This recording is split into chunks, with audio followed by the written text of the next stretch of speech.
Hello everyone, we are Geeks Not Nerds. I'm Captain Logan. And I'm Vince. And today I thought it would be fun to do a special Halloween Geeks Not Nerds. By special, I just mean it's Halloween time, and this is sort of related to Halloween.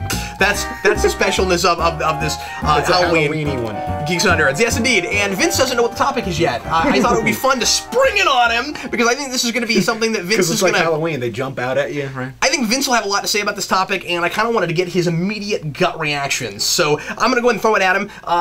Here's the wind-up, and because that's how you pitch in baseball, and it's Jack in the Box in baseball. It's a person with major spasticity trying to pitch. Spasticity. Yes. Yeah. Well, it's a word now. Vince, today's question, today's topic is: are horror films still scary? And what is it? I want to explore the idea of modern horror films, and is there something inherently not as scary about them as there used to be? We hear people say this sometimes, where they go, horror movies, when horror was first a genre. Obviously, we've always kind of had like your spooky movies, but I'm thinking like 70s and 80s era, when the slasher film was really in, and people would go to the movies to get scared. I feel like a lot of people think now that we've become desensitized to a lot of that kind of stuff, and that it's not scary anymore. But the question is, what has changed? Is it that the movies have changed? Is it that the people have changed? Is it that the people that are saying that are all people that grew up with it, and if you're a kid, you could still be scared by it?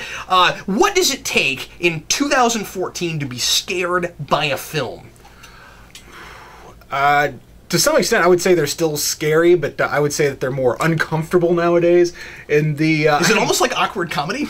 You know what? Funny you should say that. And I know I've said on the channel millions of times whenever we talk about horror that why I brought it up. Yeah. The thing that you see a lot. You even go back to the original Texas Chainsaw. The idea is that horror and comedy are both set up on gags. Sometimes it's a scary gag to make you jump. Sometimes it's a funny gag to make you laugh. And you go back to the one I just said, Texas Chainsaw, and every moment is one of those two. And there are weird things like trying to get this old flaccid gentleman to gentleman, that's using that word roughly. Anyway, loosely. So they're trying to get this old guy to hit this girl in the head with a hammer and kill her. Well, he can't do it. So they're like, "Come on, Paul, get him." And it's not working. And but there's something laughably strange about that. There's something laughably strange about a lot of stuff in that movie, and it's intentional. Now, you fast forward to today with movies like, You're Next or something. I don't know if you even heard about that one. No. It wasn't particularly great. Although I do have a song on my phone from the soundtrack. Anyway, Mind the Gap, Looking for the Magic. It's pretty good. So, moving on. The thing about that I find really interesting is that I think in today's culture, they have a difficult time either selling, or they perceive the difficulty with selling this mixture of emotions. And I always feel kind of like that's what the bread and butter of your mass-produced horror movie was. Is that they were kind of funny, they were kind of silly, and they were kind of ridiculous. They were either creative or they were gory, but there was always that idea of the gag. And almost like the reason it's okay to enjoy it is because you know it's not real. You had to have a certain degree of unreality to it. There is a fabrication to it. And you fast forward to today, and you just look at what's permeating the difference between, like, say, the 80s, and we really see the rise of the horror movie in the 70s, and or at least the horror movie as we see it today, where they would just make a low budget, let's have somebody with a knife killing people or whatever. And sometimes there's a better idea like Halloween. Sometimes there's an interesting idea like Nightmare on Elm Street, which didn't really have, or and never really has had, a character arc. But that's the thing, is that those movies, the star is the killer, and you're going to see the movie for its gags. Well, and I think that something that made horror a little bit fresh again was the sci-fi horror film. When you get into things like Alien and stuff like that, where you can enjoy it on these multiple levels of, here's a really cool sci-fi concept, and there's also just a decent story being told, but also there's that unnerving, unsettling, this is scary. I mean, I'm thinking of things even like The Cell. I don't know if you ever saw that. Yeah, that was really interesting, I thought. But It's been a long time. It's a flawed movie, but it's pretty good. You go back long enough, and I think what people are really picking up on is not necessarily that horror movies are no longer scary, but more so that they exist more on a low-budget, straight-to-DVD type of thing. You see lots of horror movies, but you just don't see them in theaters. Well, no, but you do, don't you? It's just nobody sees them, or at least you don't get as many, because like a few years now, although I'm speaking to like 4 years ago now, I guess. Boy, has time flown. But like a few years back, I was going to movies regularly with a friend of mine, and he liked horror films, and it seemed like every week we saw a horror film. Really? Like there were tons of them, and I still see lots of trailers and commercials and things for horror movies when I go to action things and when I go to dramas. It's just that nobody's talking about. I don't think you're right. I think that they're still there. I think they're just not. Maybe they're just Nightmare so on Elm Street big unadvertised. anymore. Like, yeah. You know, that's here's the thing is that I wonder if part of the deal, though. Sorry, I wonder if part of the deal is there's a cult following for that stuff. There's enough of a group, almost as if it's like the same thing as a small group for one property, right? Where it's like we know that there's like 100,000 people or whatever that always go to these kinds of movies. They're so cheap to make, we don't even have to have much of an advertising budget. We know these people will go. I don't know. That's my first gut guess. But I just think it's really interesting that you're going, I don't know, I don't see horror films in the theaters anymore. And I seem to still see a lot of trailers for them. I mean, you see them come out every now and again, but I mean, like right now, how many horror films are in theaters, and it's almost Halloween? That's a good point you're making. Is that it seems like people think that the time for movies is around Christmas or definitely the summer, and that's when they start putting out movies. I see more horror movies come out around Christmas than I do Halloween. It's weird. And that's the Christmas horror thing became a big phenomenon in the 80s. Which I think is kind of silly to keep that going on, which is okay, sure. I mean, you mean movies about...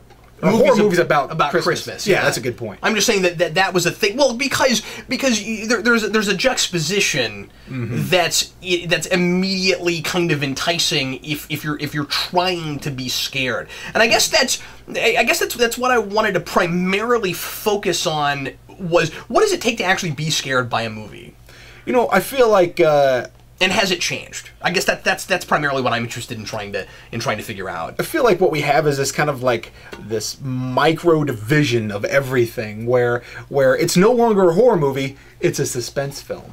It's no longer a horror movie, it's a science fiction film. It's no longer a horror movie, it's yada yada yada. And is that just because we think things have been done to death and we're trying to create something new by blending stuff? Because we're always making movies that we're trying to make like transcend different genres, right? Did you see Cabin in the Woods? I did. It was interesting. I liked it a lot, and of course I love Whedon's writing in general, so of course I liked it. But like Cabin in the Woods was a movie that was in places I found really creepy and pretty effectively unnerving, but then you get to the end and the whole point of the movie ends up being social commentary like you usually expect with a Whedon thing, and commentary even of the kind of movie that it's sort of spoofing, which is Whedon to a T. And I found at the end that I enjoyed it more for what it was saying and more for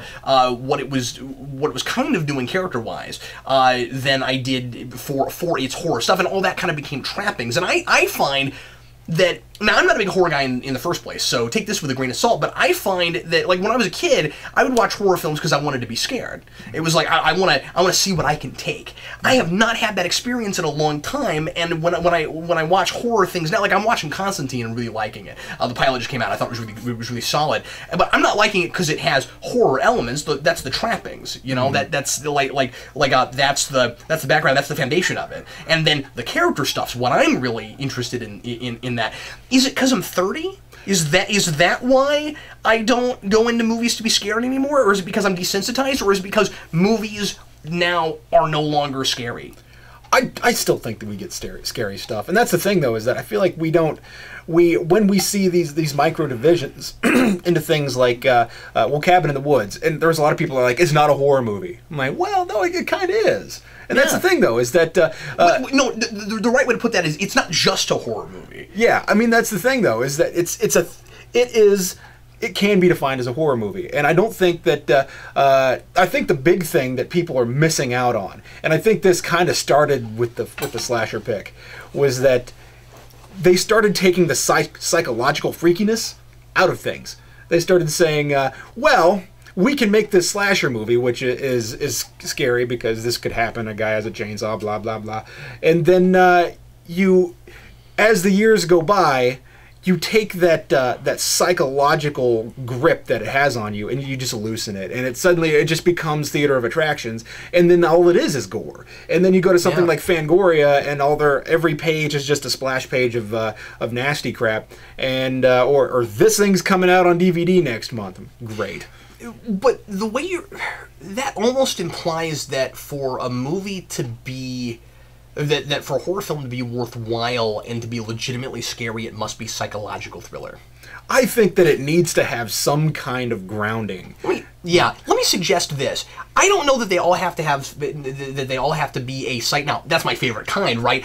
I think that it either, because you look at Psycho, and like the main character in Psycho, I don't think, I mean, she's not like totally like a stereotype or just two-dimensional, but like I don't think of her as like one of the classic movie characters that like really came alive for me or anything. She's kind of the window into the audience, and you're with her, and I think she makes sense. I'm just saying that what is unnerving and scary about that movie isn't so much it's more the psychology of the villain than. But what I'm saying is that can work. Mm-hmm. I think that works a little bit for Halloween too. Like that can work. But I think also if it's not psychological thriller, it's you put a character that the audience comes to care so much about in a certain kind of peril and danger, and maybe make them really relatable to the point where you can see yourself in that situation. And it doesn't have to be psychological because we're afraid for that person. And I think a lot of horror films are about people. The people are just kind of cardboard cutouts. They're kind of stand-ins. They're just like, well, stories are about people, so here's a person, but it's not really a person. It's just a prop that we're putting in danger. And I've seen horror films that I feel, I feel as much for that person that's about to get, filleted alive as I would if that happened to a steak or a broom. I just don't care. And I feel like that's what these movies are doing, is that they're establishing that people are just meat, and that you're really watching it for the villain. And the thing, I think that only works when it's parody or farce. Yeah, and that's what it is. I feel like a lot of horror films have become parody or farce. And but aren't there others that aren't, and that's why they don't work? Well, you know what I mean? I've seen. Exactly, because the thing that defines the horror movie. Did you see Orphan? Did you see the remake of Orphan? I didn't want to. See, well, neither did I, but I got drugged to it, and I saw it, and it kind of had that problem where it's just it takes itself too seriously, but it's preposterous.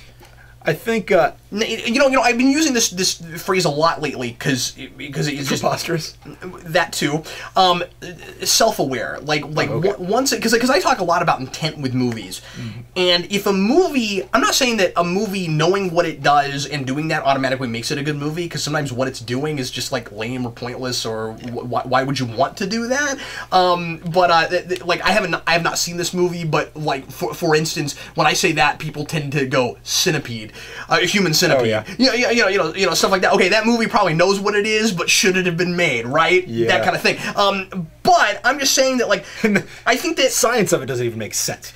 Oh, okay. But I think that I haven't seen it. I think that a movie, I may be making no sense right now. I think that a movie that knows precisely what it is and can communicate to the audience, we realize how ridiculous this is, go with us, automatically has a better chance at working, at getting you to go with it.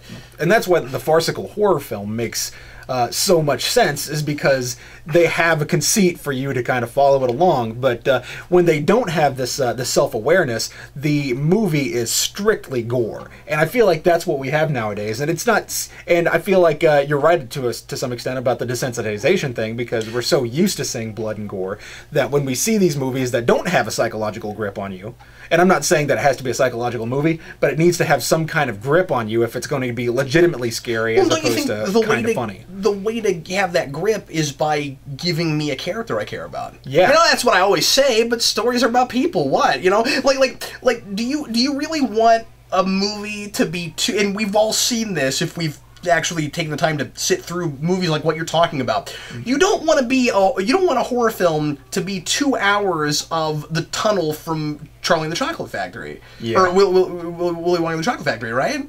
And that's basically what that is. It's just a bunch of disturbing imagery. But you need disturbing imagery coupled with you need something, as you said, to ground that, right? You need an internal logic, and then maybe you'll care. I had a great example, but it just left me, and now that's all I can think of. What was my example? Oh, and the rowers keep on rowing.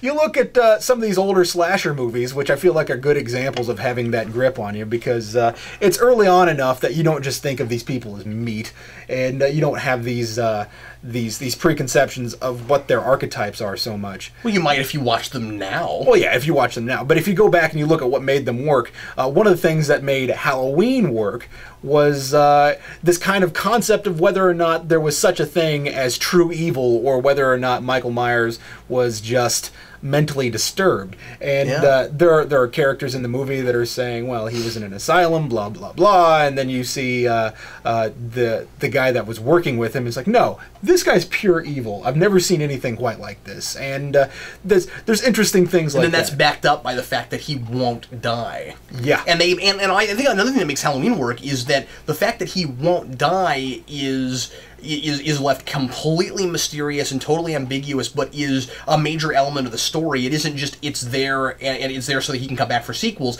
It's like it's if he's pure evil, and if that's possible, that's the perfect embodiment of that. You know, a thing that keeps coming and just won't quit. Yep. And then you look at things like Friday the 13th, where you have the original story. For those of you who haven't seen it, I'm sorry, I'm going to spoil it for you.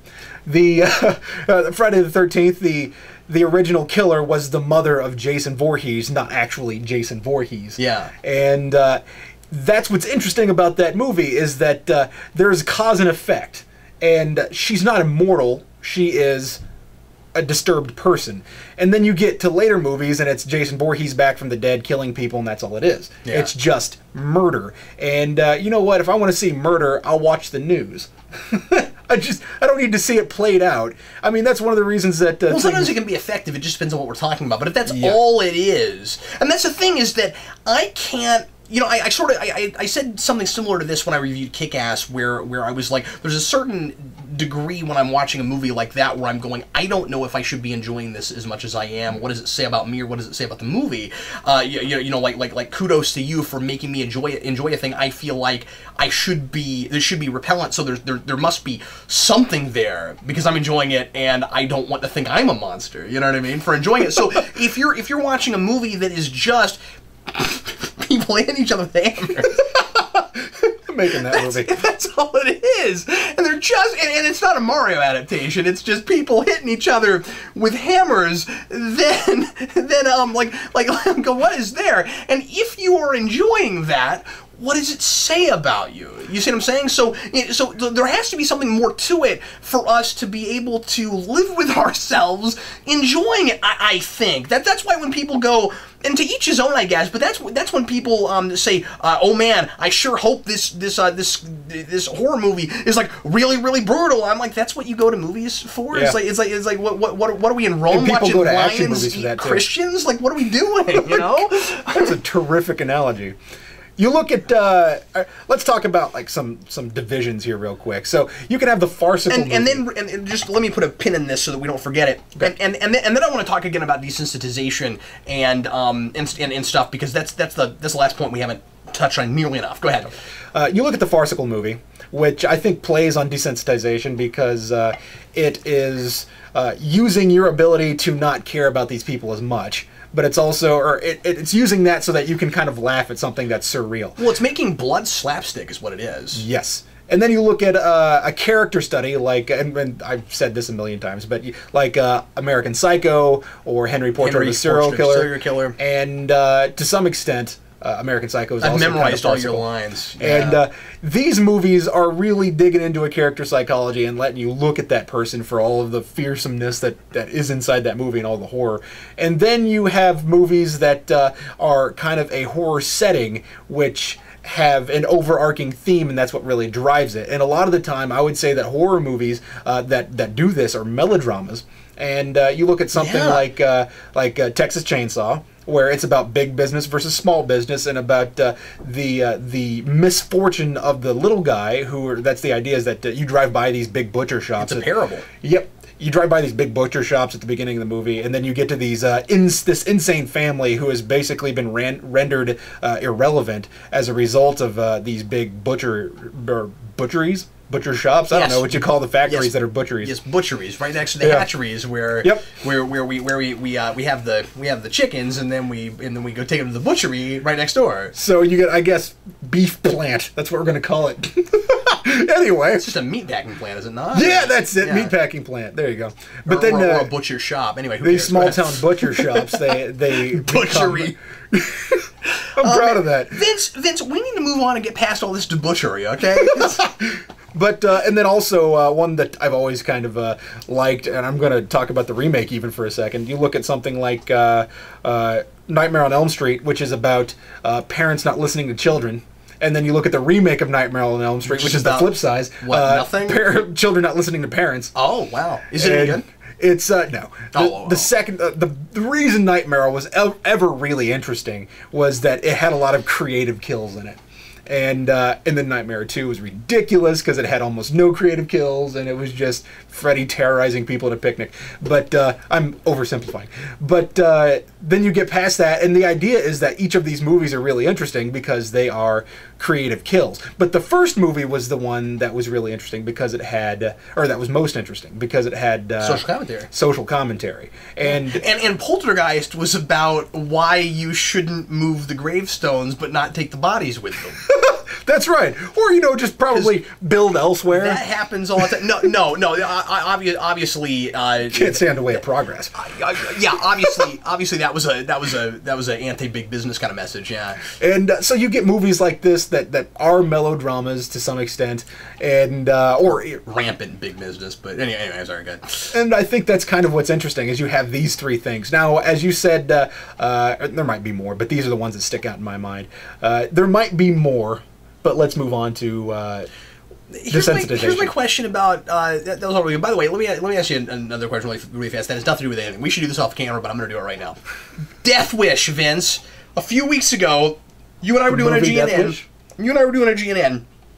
And we were talking about The Punisher, and I was like, there's a movie that you always told me was the Punisher before The Punisher, and you couldn't think of it, and we couldn't figure out what it was. And then somebody it's Death Wish, and we never came up with it in the video. Oh, okay, yeah. So Death Wish is really interesting. The first one's terrific. The rest of them are kind of hilarious. Is the sequel called Die Death Wish Die? It's called Death Wish 2. Oh, that's sorry, that's a different thing. That's Darkman. Die, Darkman, die. Oh god, I have a buddy that. Did you get my joke? My joke's funny. You should laugh at it. It took me a minute, but I got. Thanks for laughing at my joke. The thing about Death Wish 2. That just came to me right now, and I knew if I didn't say it, I would never say it to you. The first one had kind of a character arc, and the rest of them are ridiculous. Now, Death Wish is really interesting. I do recommend Death Wish because it's a good example of this bleeding of violence, like this dystopian world of violence where even the good guys can commit violence. It kind of bleeds over from horror movies and suspense films and goes into more of your action film. And this is a good early movie for revenge picks and things that are not too garish, because you have stuff like I Spit on Your Grave, which is disgusting, and both the remake and the original, just disgusting. and ultimately it didn't matter because they moved the gravestones, but they didn't.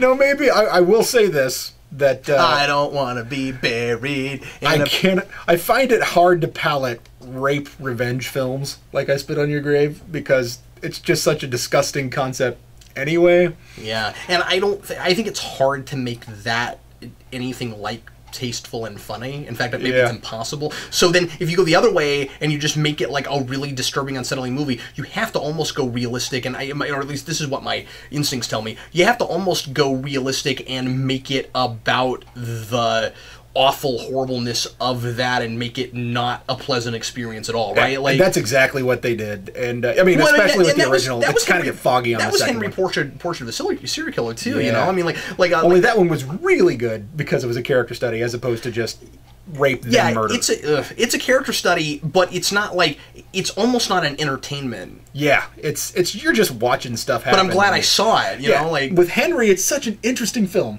Go ahead. I don't know. I just got excited. No, that's cool.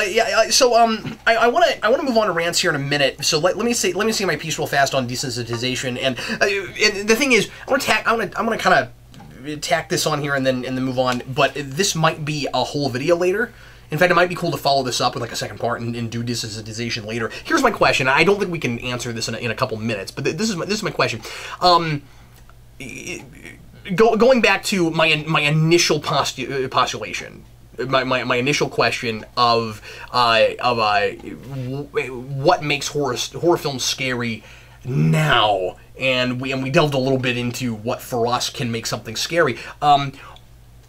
If there is desensitization in our culture, and I think the answer to that is yeah, there is. You know, things used to bother me that don't bother me anymore. I guess that's kind of the dictionary definition of that word. You know, positive or negative, whatever. Do certain films not scare people in mass now because people grow up and they are desensitized to the violence they see when they're younger, or because we as a society have become desensitized? What I mean is, or do we not have a lot of stuff that is deemed appropriate for children now that would not have been deemed so much so when you and I were kids? I think there is some of that. Like there's stuff that I let even my 4-year-old watch now that I don't think I would have been allowed to when I was a kid, and it's such the social norm. And I don't mean to say that like I don't have my own thoughts and feelings and ability to make choices and rules in my own household that I just do whatever society tells me to. I just mean that I live in our society just the way everybody else does, and I'm affected by things, and there are certain things that don't bother me and don't seem unkid friendly in the way they might have when I was younger, or the way they might have to my parents. So what I'm saying is, society changes, things are changing, and that makes me think that kind of on the whole, if we're just used to seeing more rough stuff in films, it's harder to actually scare you. Like actually put you in a theater and make you watch a thing and go, that like you can maybe shock a person for a second, you can make a person jump with a jump scare, but can you through a lot of a movie make a person like when they leave they're looking over their shoulder? You know, that's really interesting. And it's simply a question. I think that's a chicken or the egg type of thing. You know what I mean? Yeah. Which one happened first? People becoming desensitized by media, I mean, I feel like media becoming... I almost wish I could put my mind in a 7-year-old body right now. Or just like, do horrible social experiments and show a 7-year-old really terrible, scary horror films now and see what happens to them, which I would never do. But I'm just saying that like that seems to be the only way that that you could really kind of test this and get any sense. But also it depends on the person, right? Like a lot of people. I would never do anything like that. I'm not suggesting actually doing that. But what I'm saying is, but it also depends on the person. Like when I was a kid, I think I was a lot more of an innocent kind of kid than a lot of other people were, and I knew kids probably more so than you. If you and I had been friends back then, you would have been the kind of kid that probably would have like made me watch things that would bother me, and then or maybe not. I guess when you were I was a kid, kind of a ninny when I was a kid. Were you? That's right. I didn't watch horror films. I didn't even read R.L. Stine. I have a hard time. Oh, see, I did. Yeah, I read that. I just could not stomach it. And then wow. I had a turning point. So I've not been watching horror movies all my life. I've been watching horror movies since the theatrical release of Freddy vs. Jason. Well, and I know. So anyway, that's just a question. I love to see comments on it and see what people think about the notion of desensitization and what just what's the barometer now? Where are we now in what is deemed like uncouth to put in a movie for a certain age group, and what has that done to the horror genre? I'm just curious. This is not me saying, just in case you're thinking, this is not me saying, oh no, things are too on kid appropriate now. I mean like I know in the past I have sometimes said we don't have enough stuff for kids, and I still sometimes feel that way, but it's not the same thing as everything's too dark. Everything. There is a lot of dark, but not everything. I mean, if the thing that you're making hinges upon gore and it hinges upon shock value, with a culture of one-upsmanship, how can we... Like, the only thing you can do is make it, or make it character-driven, or make it, make you care about the people in the movie. Yeah, 'cause or you make it creepier, or you make it more disgusting. And one of these has a ceiling. Yeah. Yes. Precisely. You know, one of these has a ceiling. Anyway, but yeah, let's go ahead and move on to rants. And Vince, what is your rant for this week, sir? Oh, it's a hugely important. I'm not sure if my rant is that they make these things or that I want them. So, whenever I go to a store and I see the newest, oh, this is a really cool edition of some movie I love, or I don't have it and I want a copy, I'm like, well, if I'm going to get a copy, I might as well get the one with all the fun special features. And then the box is like this oblong-shaped box, and or even like really cool-shaped boxes. Like I want it. I now have Big Lebowski in a tin box. Whatever. Have it on Blu-ray. It was super cheap. But I had to make sure there's an edition of that actually comes in a bowling ball case. Yes, and that's the thing, is that I saw that bowling ball case and I went, oh, that's cool. But then one movie takes up that much space on your shelf, and I'm going, oh my god, what a... And then there's like the Ghostbusters Firehouse set. Yes, and, which I mean that's basically just a slipcase for all the movie, or for all the real Ghostbusters things. So it's not that much bigger than what it is, but it's still same principle. It's still weirdly shaped compared to other things, though. Like, yeah. But if I just had the 5 seasons, I could take them all out and put them on a different part of the shelf if my alphabetization makes it move. See, I feel like those kinds of sets only kind of work if you only have 1 or 2, because they're basically like mantelpieces. You know what I mean? They're basically like something to put on display. I don't think you can get it. Like you see gamers that have like Game of the Year, or like not Game of the Year, but like special editions of games that come out in like these huge crazy oblong boxes, and you see game rooms all over the internet where people have tried cleverly and creatively to find places for all these things, and it looks maddening. They're enormous, a lot of these things. I mean, and this goes beyond just movies and such. I mean, precisely games. But you look at something like there is a Swamp Thing figure right now at Half Price Books, or at least the one that we have over here on Metcalf and 91st. So down in Overland Park, Kansas, and they have probably about 6 or 7 boxes of these Swamp Things figures, and super cheap, $15 a piece. You go on eBay, they were like 50 about, I don't know, 3 months ago, and they come in a Swamp Thing head-shaped box, and it comes in a square box, but you take the figure out of the box and it comes in a Swamp Thing cardboard head. And it's, I mean, as far as cardboard goes, it looks good, but then you have to open the back and the Swamp Thing is displayed inside. And so you can take the Swamp Thing out and display it, but then you have the head. And I don't want to I wouldn't just get rid of the head. And I look at this thing, go, man, if I was a big Swamp Thing fan, I would totally buy this. It's only $15. It's super cheap. Or if I was a huge jerk, I'd buy it and flip it on eBay for more. But I'm not. Don't do that. So, that just drives me nuts. Places that have the good deals, or like people will go to Hot Topic. That's another rant. That's another rant entirely. Like people will go to Hot Topic, buy up those specialty Funko figures, and then flip them on eBay for like $60 or $70. I'm like, it was $15. I see the sticker. You're in Kansas City. I could have bought that. And that just drives me nuts.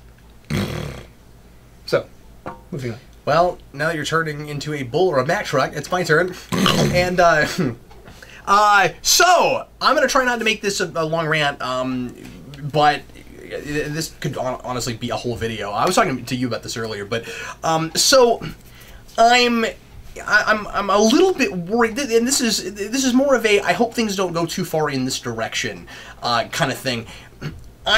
I'm really liking what Marvel's doing with the cinematic universe. I'm really liking what Marvel Now is doing with comics right now. I am worried that the comics are getting to the point where they want to be the movies too much. And I really resist that. There's a certain amount of it that I can completely understand. There's a certain amount of what is causing what. So when, for instance, when Guardians of the Galaxy started being everywhere in the comics before the movie came out, I resisted that a little bit. I mean, I was liking them, and I liked that they were starting to become kind of mainstream and more A-list, and I was buying it because I thought they were good. I was both buying it and appreciating it, both at the same time. Actually, literally buying it. But I use that phrase a lot. Figuratively appreciate it. Yes, exactly. I was figuratively right. I would never realistically appreciate. I would never literally appreciate anything, Vince. But anyway, I was kind of irritated by that a little bit when it first started happening, because it was like, oh yeah, I know, there's a movie coming out. Okay, fine, I know there's a movie coming out. Like, does it really make narrative sense for these characters to be popping up in everybody's books, or is it just happening because we got a movie coming out? Okay, fine, I get it. There's a movie coming out, but after that, it becomes a little different, because it's like, okay, if people love that movie, now they really like those characters. Now it makes sense to let the movies affect the books a little bit, in the way of, now those are mainstream characters that we're going to feature more often because people really like them from the movies. Go that way.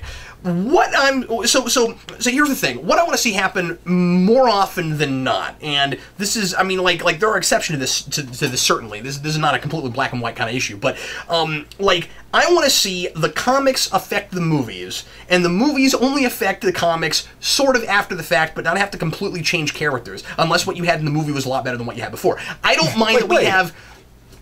Or Tony Stark. Like, I don't mind that we have a somewhat more movie characterization of Tony Stark now, because I like the more sarcastic, snarky version of him. And before before Marvel, he wasn't doing as much of that, and so he's more charismatic now. Okay, fine.